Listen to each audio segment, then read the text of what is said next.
Well, good morning once again. Welcome back to an introduction to church history.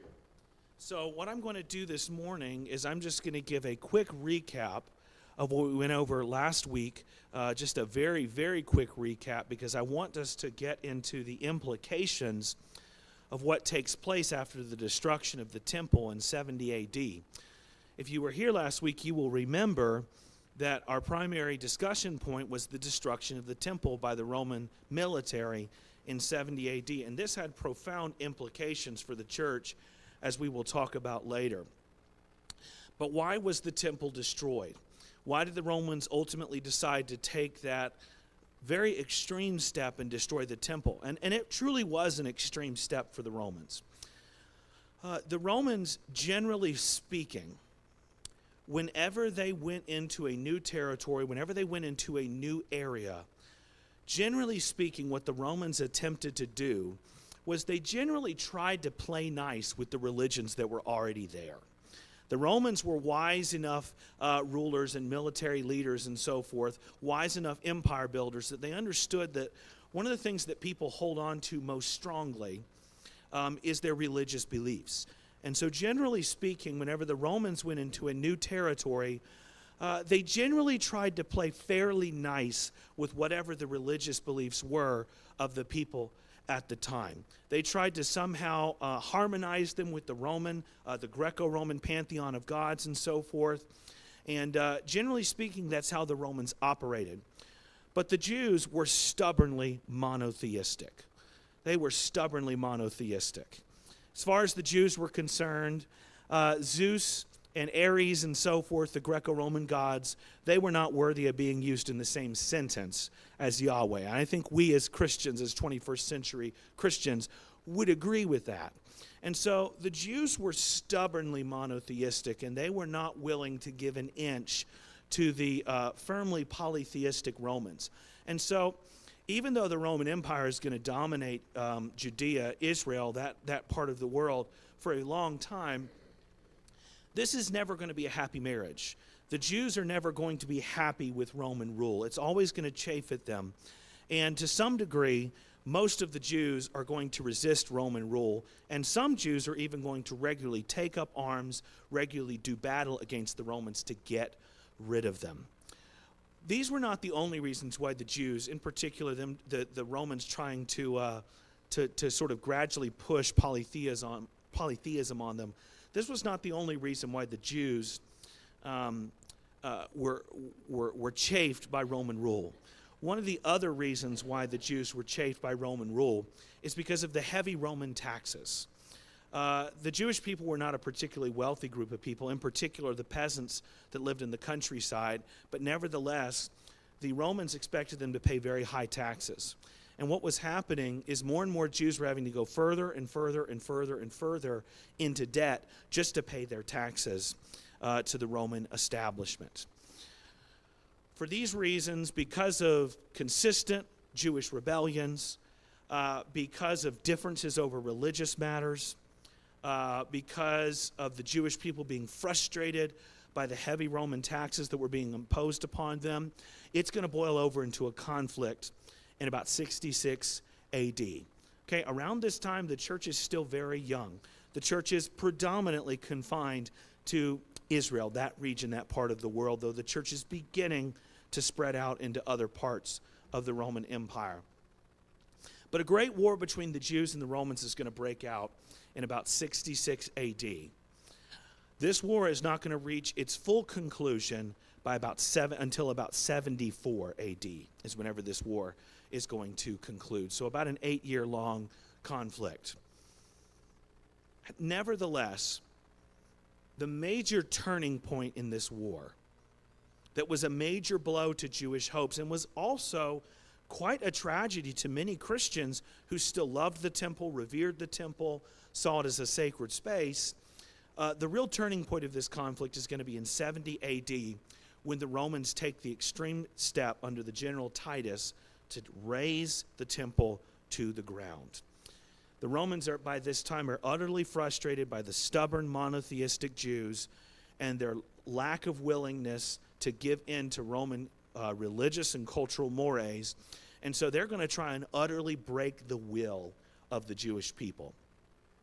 And Titus feels that if he destroys their most sacred, beloved spot, the temple in Jerusalem, that this will break their will. It will not break the Jews' will forever. There will be further Jewish revolts. Nevertheless, this will effectively stamp out Jewish rebellion efforts for the next 4 or 5 decades. It will be reasonably effective from that perspective.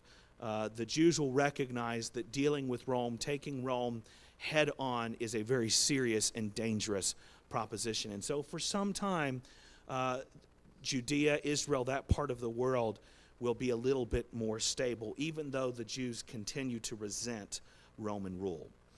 So the question is for us, with the temple being destroyed in 70 AD, us talking about this from the perspective of people studying church history, the question becomes, how does all of this impact the church?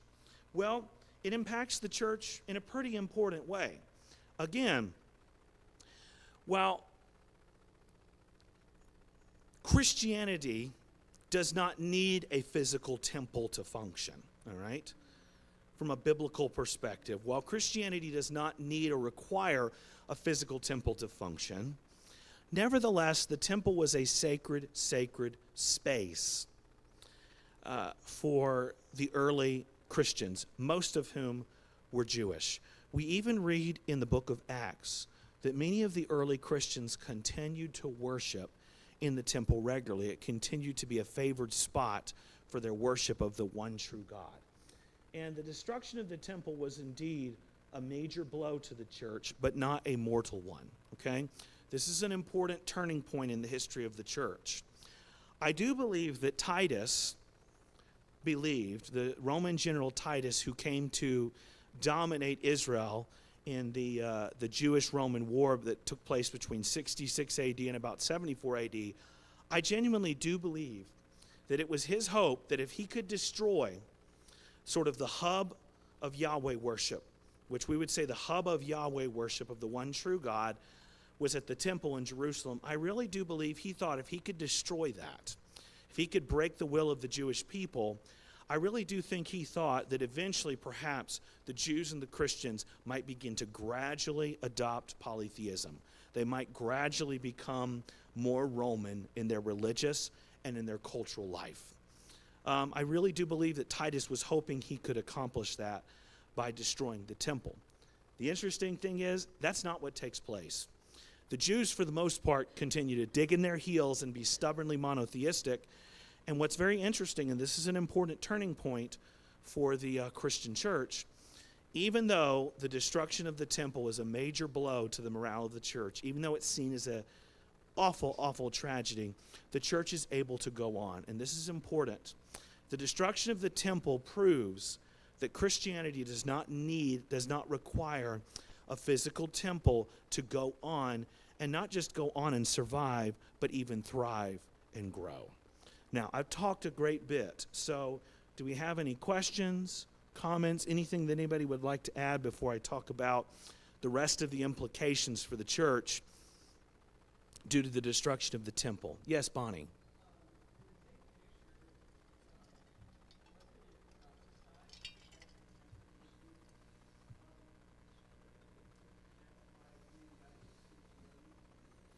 Well, I mean, certainly Jesus prophesies this in his ministry. He speaks about the temple being destroyed. He talks about, if you knock down this temple, I will raise it back up in 3 days, so on and so forth. So it's certainly consistent with biblical prophecy. It certainly is, I would say. Nevertheless, it's still a tragedy for the early Christian church. This was a revered, sacred space for them. Now, some of the prophecies that we see in Revelation that talk about the destruction of Jerusalem and so forth, of course, those passages of Scripture, they probably haven't been written yet. So they probably didn't have as clear an understanding of the destruction of Jerusalem and the temple as perhaps we would, having the completed New Testament. But certainly this had been prophesied and hinted at. Connie, you have a comment?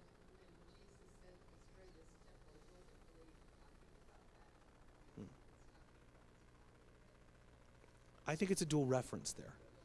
I think it's a dual reference there. I do. Yes, Matt.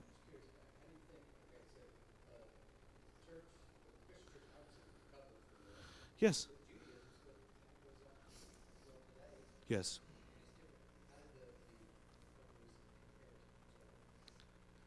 So what I would say is a couple of things. The big difference is going to be, of course, that the church is primarily going to recover by recruiting Gentiles. Okay, that's primarily how the church is going to recover. But fortunately for the Jews, they already have this synagogue system that's very, very strong, and that becomes even more important to the Jewish communities. So what I would say is Judaism is going to live on through the synagogue and by Jews continuing to maintain very close ties. Even to this day, Jewish people, even across countries, even across communities, Jewish people are remarkably good at maintaining very strong ties with one another. I'll share a brief anecdote. I remember one time whenever Allison was working on her master's degree, one of the requirements to complete her master's degree was to visit a house of worship of another faith tradition. And I remember we actually visited a large, prominent synagogue in Savannah. And it was very interesting. The worship was very, very interesting. And there were many things I actually appreciated about their worship. And they actually invited us to a catered meal, okay, after service was over. And so we went there and we were eating. And then they showed us the museum upstairs. And what was interesting is there was actually a Jewish lady who was coming to visit some friends. And I think she was from Chicago or New York, some large city up north.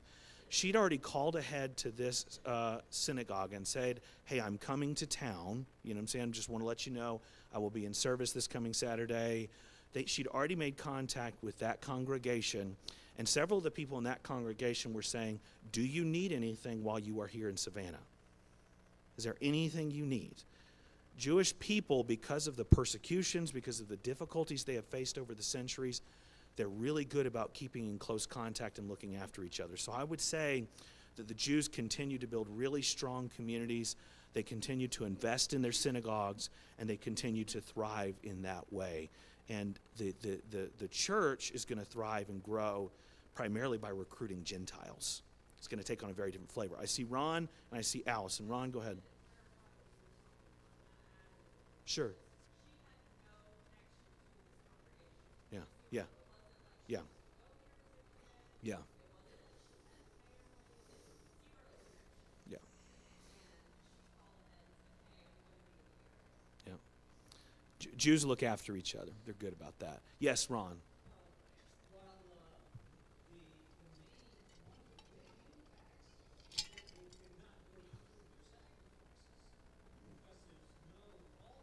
Sure.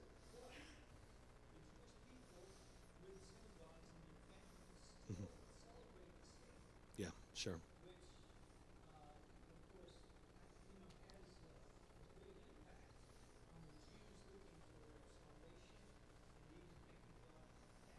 Mhm.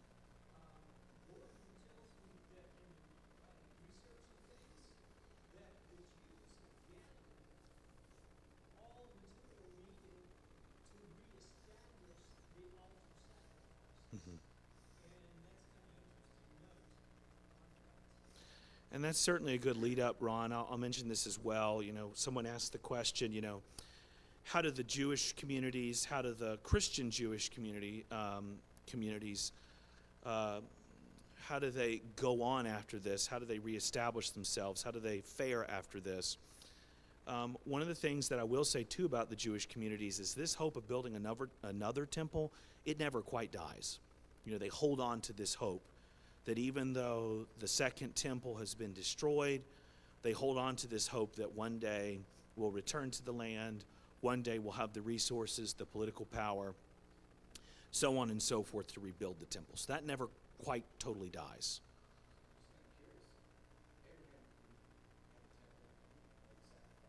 Mm-hmm.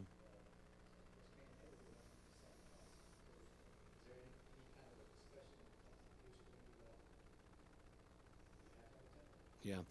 That is a question. If I were to answer it, I'm getting way out ahead of my skis and way outside of my purview. I'm a church historian, so I'm going to say that I'm going to bow out on that question. I'm not sure what the discussions are regarding the necessity of a temple. My guess would be is, you know, because the Mosaic Law has been established, and according to many Jewish theologians, it's not been disestablished, we need to try and live out this covenant as best as possible. At least that's probably what the Orthodox would say. Now, the other expressions of Judaism, I'm not sure. So, Phil, you had a comment?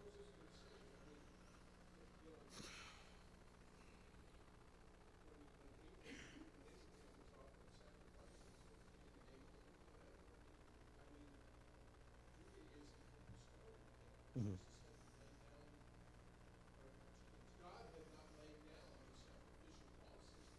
Mm-hmm.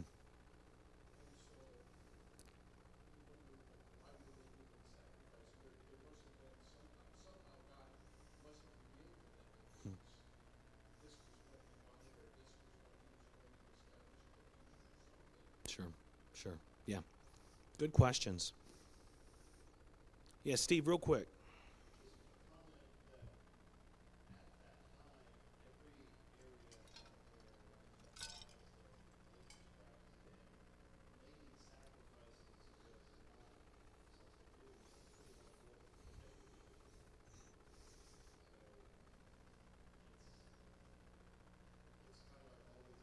Mm-hmm. Yeah. Bottom line is, the destruction of the temple is a significant event for the early Christian movement, for the early church. It's a significant event. It's a major blow, but it's not a mortal blow. The church is going to adapt. The church is going to move on. And frankly, very frankly, this is less of a tragedy for the Gentiles than it is for the Jews. This is less significant for the Gentiles than it is for the Jews. This is not as heartbreaking a situation as it is for the Gentiles as for the Jews. And Christianity, increasingly, though I still hold on to the very real possibility that Christianity may have been majority Jewish up until the 2nd century.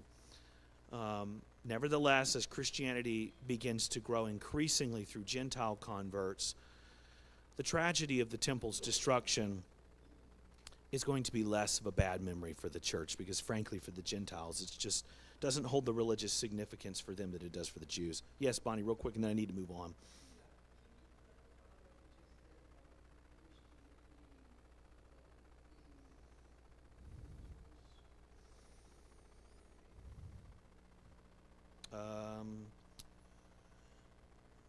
I'm not sure I totally understand your question.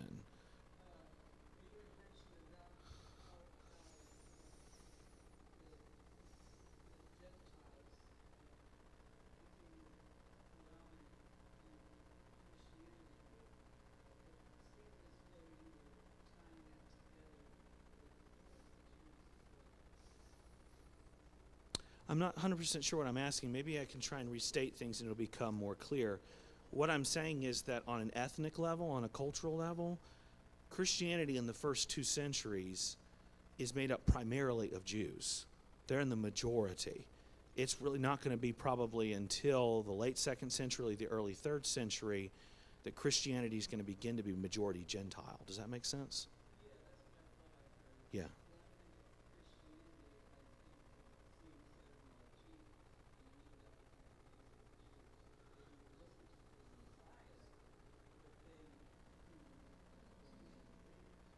Yes, but nevertheless, these people were still ethnically Jewish. You know, they were still ethnically Jewish, and many of them were continuing to observe the Mosaic Law, and many of them would have seen the coming of Christ as sort of the completion, the fulfillment of their Jewish faith, is how they would have seen it. Yeah.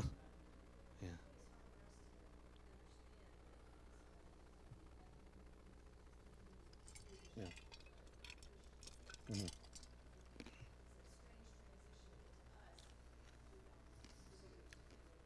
Yeah. Yeah. Yes. Yes. Yes. Absolutely. So. Yeah, absolutely. Good. Let's keep going. We probably could keep discussing this and keep having good discussion. But again, I'd like to let Virgil teach this class in the fairly near future, so let's keep moving.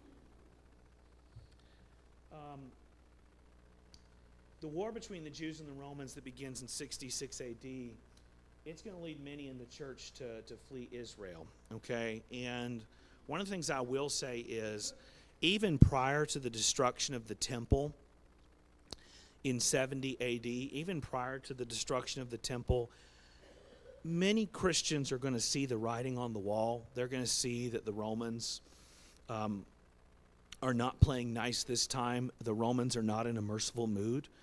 And so many believers, even before the destruction of the temple, many of them are already going to begin to migrate. Many of them are already going to begin to head to other parts of the Roman Empire, more peaceful sections of the Roman Empire.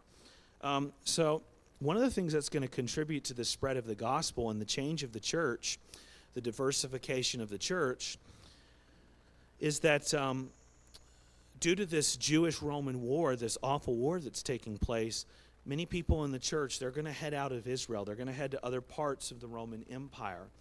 And when they head to other parts of the Roman Empire, many of these people are going to continue to practice their faith. They're going to be witnesses for Jesus of Nazareth.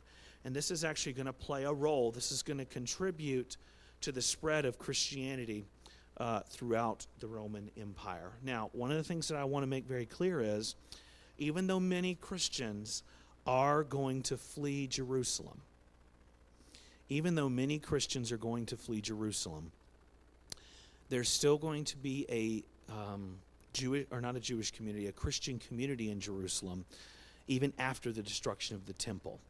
We'll get into this hopefully a little bit more in a few moments, but the Jewish church, particularly the church in Jerusalem, is going to by far be the most prominent of the early Christian churches. It's going to play a leadership role.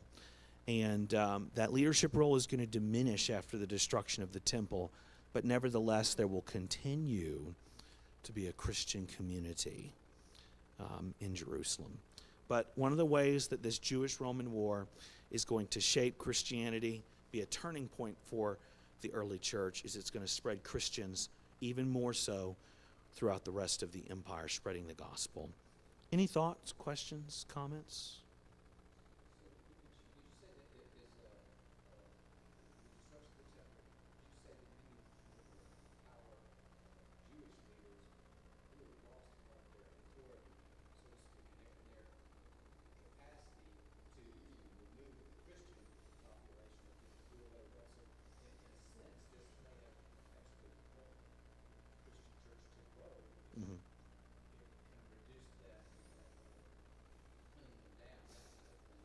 Yeah.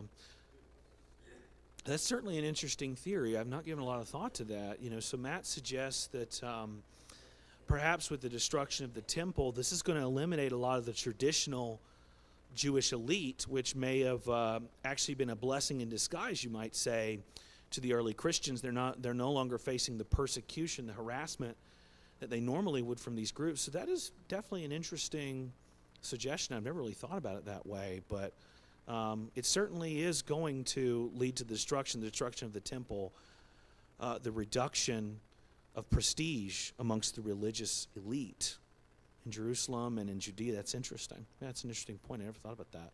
It's a good, interesting theory. Ruth, you had a comment?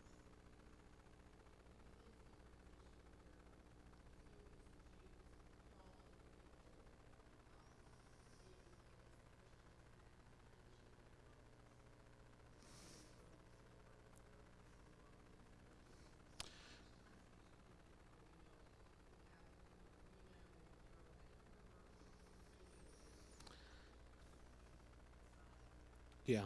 So one of the things that I think a lot of 21st century evangelicals don't always understand is I think a lot of 21st century evangelicals assume that Rome is always against Christianity and is always hunting down Christians. Persecution of Christianity for about the first 300 years of the first 300 years of the AD era, we would say, from around Jesus' birth to about the year 300. Persecution is intermittent in the Roman Empire. Some Roman emperors are going to be quite content to let Christianity do its thing. They've got bigger fish to fry, whereas certain Roman emperors, they're going to despise Christianity, and they're going to use all the resources of the state to persecute Christianity. So what I would say is that, the persecution of Christianity is intermittent. Yes, under the Emperor Nero, he is going to persecute Christianity, but primarily in the city of Rome. He's really not going to take that to the whole empire. That's primarily going to take place in Rome. We have other Roman emperors who are going to severely persecute Christianity. Probably the most severe persecutor was Diocletian. And there will be other Roman emperors, that are going to persecute Christianity. But I would say that it's very intermittent. It's very intermittent. Some Roman emperors are going to allow Christianity to exist. They're going to tolerate it, whereas some are going to persecute it severely. Yes, Ron.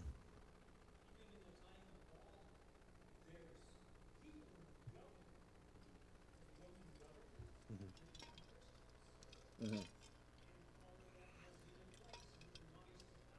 Mm-hmm.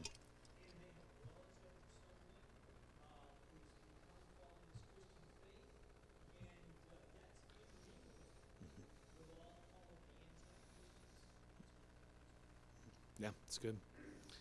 Any final thoughts before we keep going? Just want you to see how this Jewish-Roman war, it does contribute to the spread of Christianity. It does contribute to the spread of the gospel. After the destruction of the temple, people's perceptions, and when I'm saying people's perceptions, I'm primarily referring to the wider Roman populace's perceptions.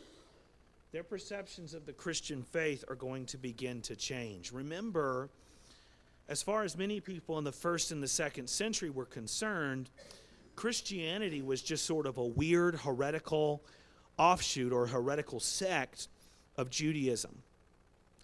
But as Christianity increasingly moves out of Israel, moves out of Judea, as Christians are no longer regularly worshiping in the temple because it's just not there, the perception of Christianity is going to change. Whereas in the past, Christianity was seen as sort of a weird offshoot of Judaism, it's now going to increasingly be seen as its own thing. It is its own religion. It's its own faith system. Even though we have some things in common, certainly, with people who practice Judaism. We both revere the Old Testament. We believe that there is one God. We're monotheists. Nevertheless, increasingly after the destruction of the temple, the perceptions surrounding Christianity are going to change. It's no longer going to be seen as really an exclusively Jewish thing, sort of a Jewish heresy. It's going to more so be seen as a growing, developing, new religious movement in the empire that is very much distinct from Judaism, very much its own thing. So, any thoughts on that real quick? Any questions or comments? Okay, yeah. But I think, to sort of circle back to answer your question, Bonnie, the lines are blurry between the synagogue and the church early on. Because many, and I would say even many faithful Christ followers, people who believe very strongly that Jesus was the Messiah, they still see their Jewish heritage and their Jewish religious practices as valuable and, as beneficial to them. And so that line is kind of blurry, from the transition from Judaism to Christianity, because many Christians, many Christ followers, they're going to maintain their Jewish religious heritage. And of course, if we read the Apostle Paul, a big chunk of his letters, in particular Romans, is trying to sort out, well, how do we make this transition well, And basically what Paul says in Romans is, if continuing with your Jewish practices and traditions, if that helps you in your faith, if that's beneficial to you, you can continue to do that, but you can't impose these things upon the Gentiles. But I would say that line is perhaps blurrier than we might like. Yeah.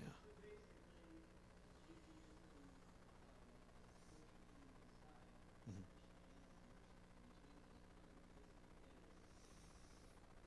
I think you could say that. I think that's fair.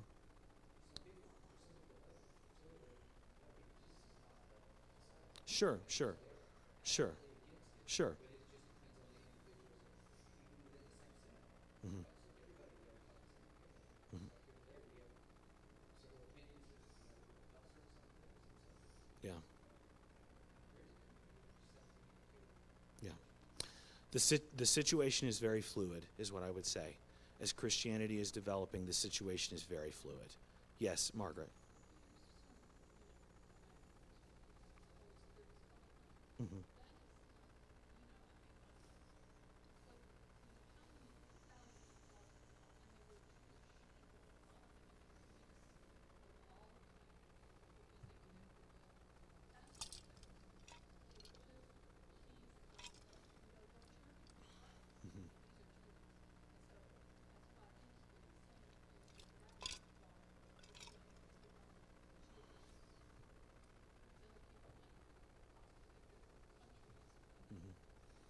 Hmm. Yeah. I mean, it shouldn't surprise us, frankly, that Christianity remains majority Jewish until at least the second century. Um, it shouldn't surprise us. The New Testament is written predominantly by Jews. Jesus himself was a Jew. It shouldn't surprise us. Yes, Connie. Hmm.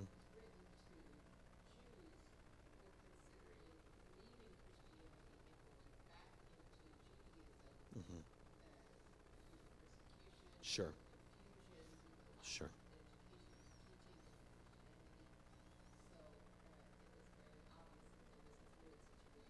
Yes, absolutely. Very fluid situation, and the author of Hebrews, makes it very clear that you're contemplating something very dangerous by coming to faith in Jesus, recognizing that he is Savior, he is Messiah, and for the sake of escaping persecution, for the sake of peace and pleasure in this world, going back to the synagogue. That's a very dangerous proposition you were considering. But nevertheless, we see this fluidity, of Jewish followers of the Messiah who feel sort of caught between the church and the synagogue. Yes, Phil, real quick.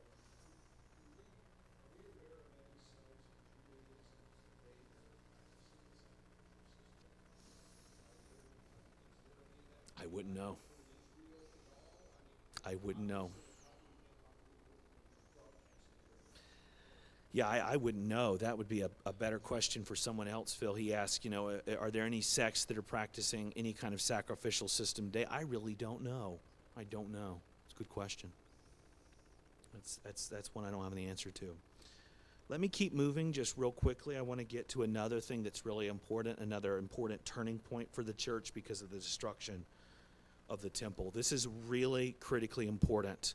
I want everybody, all these things are important, but I want everybody to really get this because this aspect of the story is going to shape Christianity up until the present day.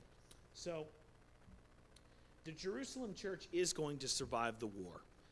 There will be Christians that will stay in Jerusalem past the destruction of the temple, continue to practice their faith. But the Jerusalem church is never going to fully regain its prominence. One of the things that I think is pretty clear whenever you read Acts is this. The Jerusalem church is sort of seen as the mother church of all of these other churches in the New Testament that we read about. The Jewish church, particularly the Jerusalem church, it has a place of special prominence, special honor within the early Christian movement. For example, whenever the church is trying to figure out, well, what laws, what Mosaic laws do the Gentiles need to continue observing, where is it that the church gathers to hash this out? They gather in Jerusalem. It's very interesting because we see throughout the book of Acts that Jerusalem is the most prominent, the most honored church, and that shouldn't surprise us. You know, it was pastored, presumably from everything we can tell, by James, the brother of our Lord, Jesus of Nazareth. And so it shouldn't surprise us that this early church, being led by someone within Jesus' family, enjoyed a place of special prominence, of special honor. Here's the interesting thing. After the destruction of the temple, when many of the Jews leave Jerusalem and settle in other parts of the Roman Empire, and they're going to head to other cities like Antioch, like Alexandria, other places like that throughout the empire, the Jewish church, particularly in Jerusalem, is never going to regain its prominence. This is going to create a vacuum for other churches in the empire, other prominent churches in the empire, to fill the power vacuum. Now, one of the interesting things about all of these churches that I have listed here, Alexandria, of course, which is in Egypt, the Church of Rome, which is in modern-day Italy, Antioch, which is in the Middle East, all of these churches, they're going to fill the power vacuum that was left after the Jerusalem church loses some of its prominence. They're going to fill the power vacuum. And the reason why is all of these churches are going to at least claim. Now, whether this is historically what happened or not is still a point of debate. But all of these churches are going to claim that they were founded by at least one or two of the apostles. And because of that, they should enjoy a place of special honor. They should enjoy a place of primacy within the church. So, for example, the church in Alexandria is going to claim to be founded. The Church of Alexandria is going to claim to be founded by Mark, who wrote the Gospel of Mark. That's the claim there. And what's interesting is there's a whole sect of Christianity, I shouldn't say sect, expression of Christianity called Oriental Orthodoxy, which is distinct from Protestantism, Eastern Orthodoxy, Roman Catholicism, where sort of their mother church is the Church of Alexandria. It's a whole nother expression of Christianity. The Ethiopian churches, they look to the Church of Alexandria as sort of their mother church. Interestingly, the Church of Alexandria, their top pastor, their top leader is actually called Papa, or the Pope, okay? So there's a Pope not only in Rome, there's a Pope in Alexandria. It's very interesting. The church in Antioch, of course, and I would say the church of Antioch perhaps has the best claim to being founded by an apostle, because we'll know that Peter, through the book of Acts, we know that Peter did some early missionary work there. He won people to Christ there in Antioch. So Antioch claims that it was a church founded by Peter. And then, of course, Rome is going to try and outdo everybody. And Rome is going to say that our church was founded not only by Peter, but it was founded by Paul. So we have a unique claim to authority. We have a unique claim to authority because we have a connection to two apostles, is what they'll say. And we can talk about this more later. It's going to factor very heavily into our study of church history. But when the Jerusalem church falters because of the destruction of the temple, other churches are going to have to step in and take leadership of the church. And that's when we begin to see these really prominent churches like Rome, Alexandria, Antioch, later Constantinople, which will be the new capital of the Roman Empire. These churches are going to play a major role. And it's going to impact you're going to see how this impacts our study of church history in the long term. It continues to influence us to this day. Any quick thoughts there? Comments?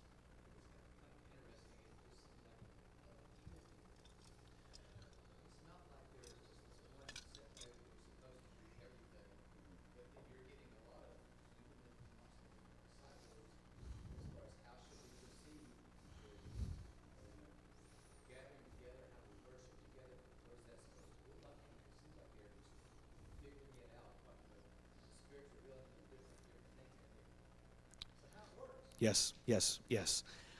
So Matt, he talks about the fluidity for those online, for the benefit of those online. He talks about the fluidity of the early church's situation in terms of how it goes about missionary work, how it organizes itself. I think that's very much the case. And as we're going to talk about next week, I brought out my whiteboard in case we were going to get into some of it this week, but it looks like we'll get into it next week. The church is still very much figuring things out, hopefully listening to the Spirit. The church is still very much figuring things out. How are we going to organize ourselves? How are we going to reach a place of critical mass? Those are still very much open questions in 70 AD. Very much open questions. What do I have on this last? As tragic as the destruction of the temple was, it played a major role in helping the church become what I call a truly Pentecostal church. Now, don't misunderstand me. I'm not referring to modern-day Pentecostal denominations like the Assemblies of God, Church of God, things like that. That's not what I'm referring to, even though they're brothers and sisters in Christ. That's not what I'm referring to. Whenever I say the destruction of the temple helped the church become truly Pentecostal, you'll remember that on the Feast of Pentecost, on the day of Pentecost, the Apostle Peter, he preaches this message, and people from all over the world, they hear the gospel in their own language. And you'll remember that last week when we were talking about this prefigures the church being a gathering of people, a movement of people from every nation, tribe, tongue, people, and land. And what I'm saying is that the destruction of the temple is going to contribute to the church being less Jewish and more diverse, more Gentile dominant. It's going to look more like the church that Pentecost envisioned, the church that Pentecost looked forward to, the church that we read about in Revelation, where people from all over the planet are worshiping Jesus. Any final comments, questions, thoughts, real quick? We're slightly over, but we can go for just a few more minutes. Any comments, questions, thoughts? Okay.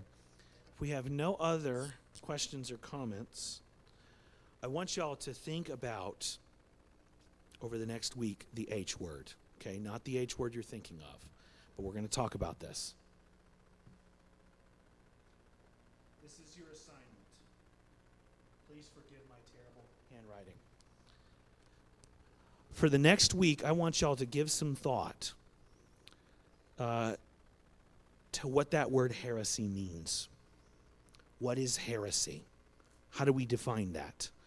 Because that's what we're going to talk about next week. So again, this church's situation is very fluid. It's still organizing itself. It's still reaching maturity.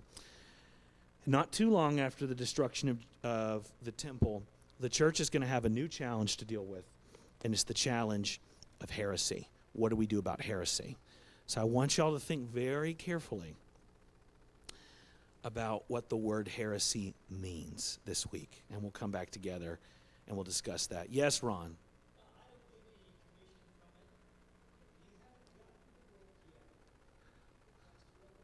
Yes. It's a good book. Sure. Yeah. Thanks, Ron. I appreciate that. It is a great book. You can even get it on audiobook, so if you're not a big reader, you can just listen to it. But it is a good, valuable read. And I think the American evangelical story is great in its own way as well. So pick them up, and you'll get even more out of our study of church history. Thank you all so much for being here today. Great study today. Virgil, would you close us in prayer, please?